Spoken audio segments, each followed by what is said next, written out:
Are you ready to close your books because you want to make sure you don't accidentally go back in and enter in transactions in the wrong time frame? You are in the perfect place. If we've never met before, hi, I'm Candus Kampfer, and I love to help business owners and entrepreneurs set up and customize your QuickBooks. So first things first, for QuickBooks Online, we're going to want to go over here to the wheel, and we're going to go down to Account and Settings here under Company Preferences. One thing I will tell you is you need to make sure you're logged in as the admin to be able to set this up. So what we do is, as you've closed your books for your tax professional, you want to make sure that nobody goes in, whether it's you or somebody else, and enters in transactions after your books are closed at the end of the month or the end of the year if you've already filed your taxes specifically. So you're going to come over here to Advanced Settings, and right here you'll see the little pencil. You're going to click that little pencil, and right here you're going to say Close Books. You'll notice if you hover over the little question mark, basically it tells you it prevents you from making changes to prior periods of time that you've already closed. So we're going to go ahead and toggle that on, and then you can choose your closing date for any date that you want. So if you're like, I want it to be for 12/31/2021, you can.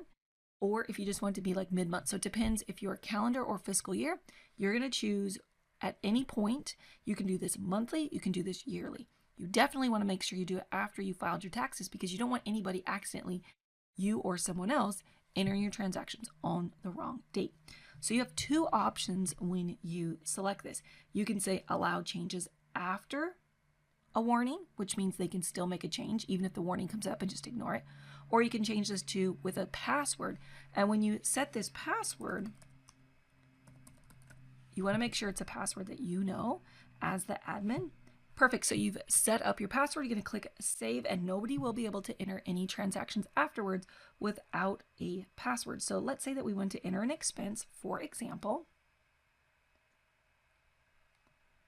and you're going to choose, we're just going to do a little sample here.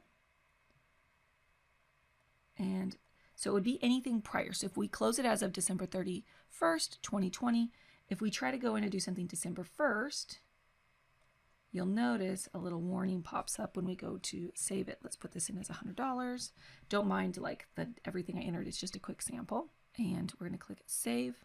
And you'll notice it will say, are you sure you want to enter this? This is where you would enter in your password. This will keep you from having any errors. If you ever want to see the report where all the discrepancies are, like things that got entered after, the exceptions that got entered after the closing date, you're going to go under Reports here to the left.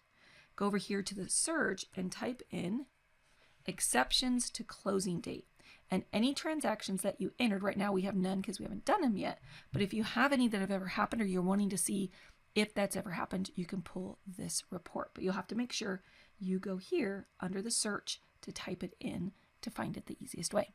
I hope you enjoyed this tip, and if you'd like to receive them in your inbox, go up above or down below and we'll email them to you every week.